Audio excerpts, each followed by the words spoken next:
D'ordinaire, Camille n'achète jamais de biscuits en magasin et elle a de bonnes raisons pour ça.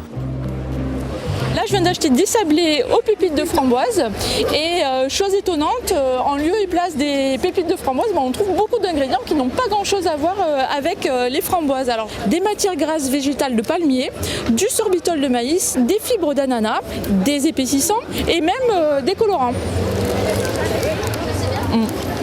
On sent surtout le goût de l'arôme chimique, je dirais. Je confirme, c'est chimique. Le hobby de cette mère de famille, c'est de faire ses propres biscuits. Il y a 3 ans, cette enseignante de profession a créé son blog dans lequel elle délivre gratuitement ses recettes de petits gâteaux.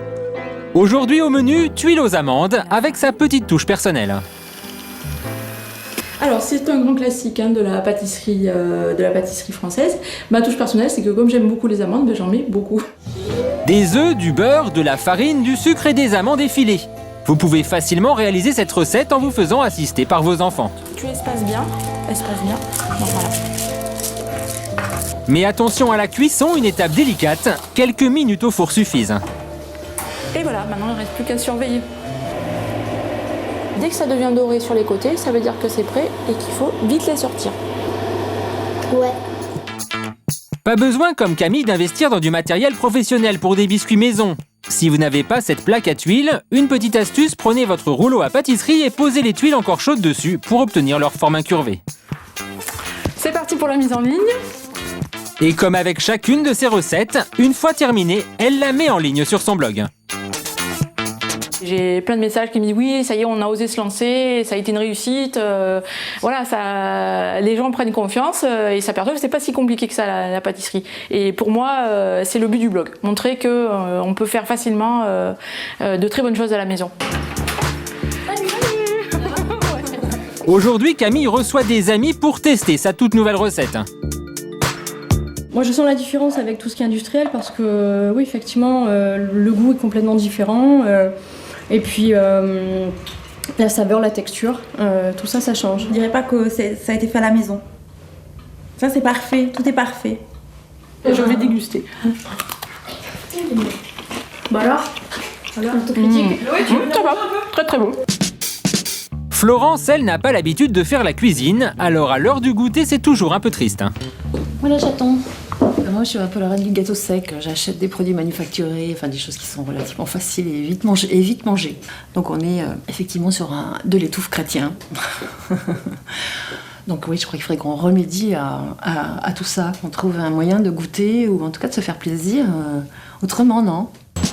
La solution que Florence a trouvée, c'est de prendre des cours. De plus en plus d'ateliers sont ouverts aux débutants. Ici, la leçon coûte 40 € et on peut y venir avec son enfant tous les mercredis. Aux commandes, un professionnel, Rudy, chef pâtissier.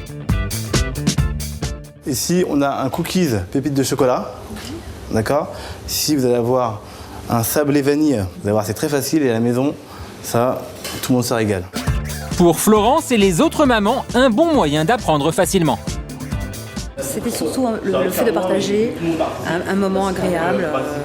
Et puis c'est aussi l'occasion de rencontrer d'autres personnes pour un petit moment convivial. Donc c'était vraiment une motivation première tout ça. Ça paraît toujours une montagne d'en faire en fait. Et bon, ça pas, enfin, faut réussir, mais c'est pas plus compliqué qu'un gâteau en fait. Et c'est sympa, c'est convivial, il y en a plein. Tu vas mélanger le sucre et le beurre. Donc là, on a le sucre vergeoise, d'accord ? C'est pour ça qu'il est un peu étrange. Donc on peut le remplacer par la cassonade. D'accord, mais pour les cookies, c'est mieux de prendre de la vergeode. Apprendre à faire ses propres cookies, rien de plus facile. Les ingrédients, du sucre, du beurre, des œufs, de la farine et des pépites de chocolat. Une fois la pâte bien homogène, il suffit de former de petites boulettes et les disposer sur une plaque. 7 minutes de four et le tour est joué. Les recettes sont vraiment étudiées pour qu'il y ait vraiment le minimum de sucre, tout en gardant le maximum de goût. Alors, ça a l'air pas mal tout ça. Les cookies sont maintenant cuits et prêts à recevoir le verdict des apprentis cuisiniers. Ok. Voilà. Oui, là, on les touche un peu. Là, ils sont encore moelleux. On n'a plus juste le cookies qui sort du paquet, mais on a le cookies qui vient petit à petit. Et au final, on peut apprécier vraiment un dur travail bien accompli, surtout quand c'est comme ça. Ça me rappelle vraiment le goût de mon enfance. J'ai pas mangé un truc comme ça depuis très longtemps. C'est croquant, mais c'est moelleux en même temps. Et pas trop sucré. Un plébiscite pour les cookies maison. Alors n'hésitez plus à faire vos propres biscuits.